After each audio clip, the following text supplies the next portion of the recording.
made a video about how to sound like Tom Morello, the guitarist part. And this week, it's all about how to sound like him using the amps that you have or your modeling software.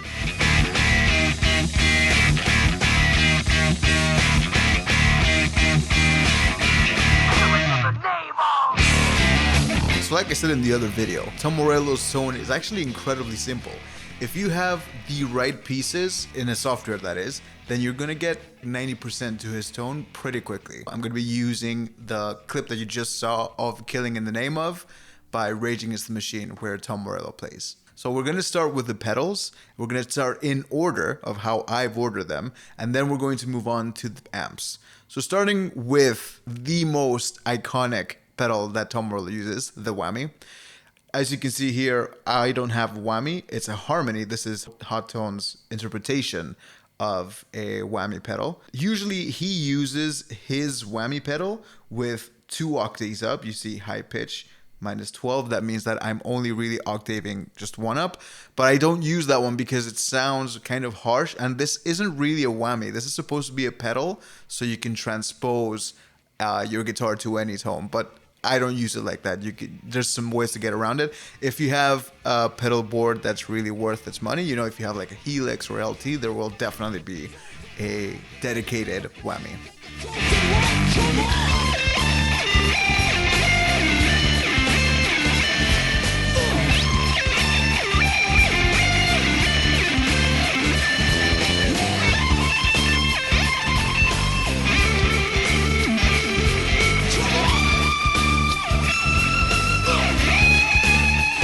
So moving on to the next one.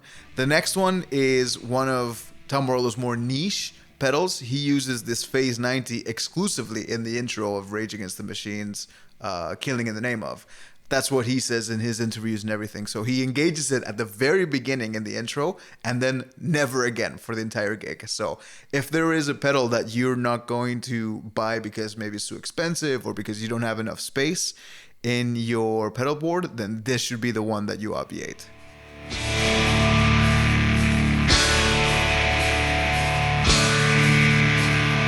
Moving on to the next pedal, we're gonna go with the Tremolo. And the Tremolo is one of those that actually he uses a lot in Audioslave and Rage Against the Machine to very different effects. So in Audioslave, prettier things are going on, and so he uses it more in a melodic way, whereas in Rage Against the Machine, he uses it to add texture to his lines. And so it really depends on what band, what song you're playing, because the settings on this pedal vary wildly. So for example, you can see here that I have the depth, the rate, the volume. So this is a very in-depth trem as well. If you have the trem that he uses, I think it was the Boss Tremolo. I can't remember what it's called now, but the options are more basic. But if you have the opportunity to do it, I would suggest to do a square. In Audioslave, he uses the Tremolo to add color. His lines are simpler, therefore you need a little bit of boost in the high end so you can really cut through the mix when you're using it.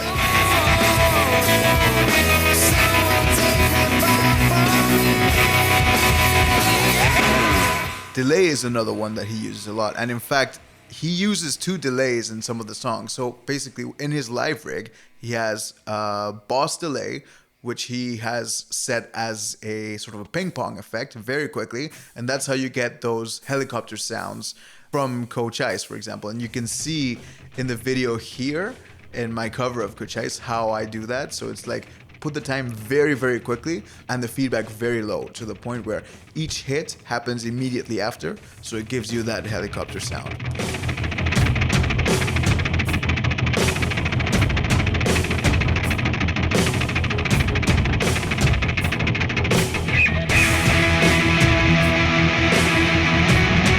In the other delay, he uses a longer delay, and he describes it as for your astral pleasure. So the way that he puts that is for solos when he's using the Whammy or when he's using wah pedal. So moving on, my Hotone Ampero only has 1 expression pedal, so I have to choose if I want to use the Whammy or the wah at any given time. There are not any songs, I don't think, where he uses both of them at some point, so I've been okay so far with that. So moving on, we're going to go to my wah preset so you can see what's going on there. So in my wah preset, we have it at the very beginning. Again, he plugs everything in the effects loop, but I don't like how that sounds for the most part. If you're using analog equipment, maybe that sounds better, but with digital, it doesn't seem to sound good. I've seen also other videos and other people who say that it just doesn't sound as good if you do it like that. So I wouldn't do it like that. So the wah, you know, very basic. If you have a multi-effects pedal and it has an expression pedal, this is the easiest thing to program in. The one that I seem to have gravitated more towards is the one that simulates the Dunlop Crybaby. And that's been pretty useful, especially for songs that really use it a lot, such as Be Yourself, used it in the solo and it's great. Obviously, Bulls on Parade, one of my favorite ones, that one also used the wah, and I think that this is the closest one. So if you have many options in your multi-effects or your software, I think the Crybaby is going to get you furthest into your tone.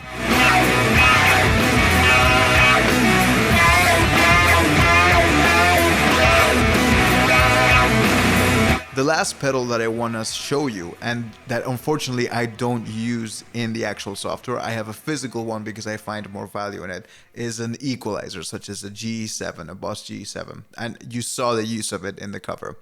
Basically what he uses the equalizer for is as a clean boost. He doesn't increase the frequencies, he doesn't cut out anything, he doesn't boost anything. He uses it as a flat, clean boost. Moving on to the amps side of things, you've probably noticed that I haven't really mentioned any overdrives, any distortions, anything. That's because he uses the distortion in his Marshall JCM800 amp head. So basically, the way he controls his overdrive is with the volume knob in his guitar. He is very deliberate of how much gain is going into the amp with his guitar. So that's something that I've had to learn the hard way, really. So in terms of the EQ, I have it pretty much basic. 60 treble, 40 middle, 40 bass.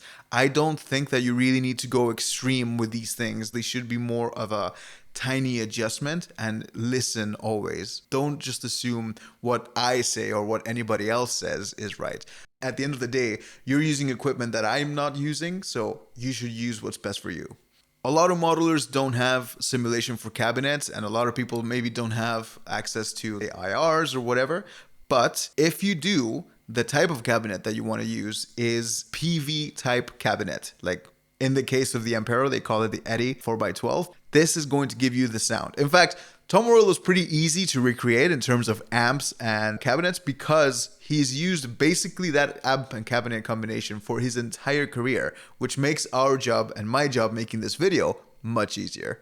Regardless of what I say, I'm just giving you a tiny guide here with what pedals and what amps he uses and cabinets, but really everything should be down to the way you hear it. So I can talk about the order of pedals, I can talk about the amps that he uses and everything, but at the end of the day, use your ears because I don't have the multi-effects that you have. I don't have the software. I don't even have the real gear. But it's probably not going to have the same settings, the same sounds, the same everything. So always use your best criteria and what sounds best in a live setting. Because when you're practicing on your own at home, everything sounds amazing. There's a lot of low end, there's a lot of high end. You take up a lot of sonic space.